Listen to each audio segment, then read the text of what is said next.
this the Smith & Wesson 32 caliber come out? Oh, that was 13.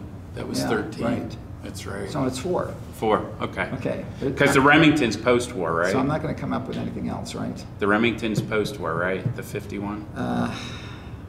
So I'm not 100% sure. Okay. How about One of just a handful. one of just a handful of the early offerings? Okay. We're good. Okay. Ready? These pistols present... Wait, it's my turn. Oh, I thought you wanted me to say Well, this. Go. What we have here is the Harrington & Richardson self-loading pistol in 25 ACP. This one happens to be serial number 31. The condition on this is outstanding, and you can see the difference in the finishes of the different parts as they've not been worn or faded. This was introduced in 1912 and was offered by Harrington & Richardson up until about 1918. In excess of 10,000 were made, however, the exact total really isn't known. The design used the magazine that comes out by this heel release, and it's a hammerless model. The hammer is actually concealed in the frame of this gun. The design, as noted, was taken from the Webley design but converted to a hammerless, but that was through concealment of the hammer. The second evolution was to the 32 ACP, again adopted from the Webley design, but really a different gun than the 25. This was a striker fire design, has a grip safety incorporated into it.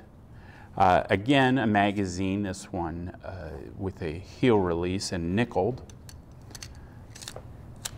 The 32 came out in 1914, stayed in the H&R catalog until 1924, with an estimated 35,000 units being made. However, in a very interesting twist, it reappears in 1939 and 1940 in the H&R advertising, as noted in this 1940 piece of advertising.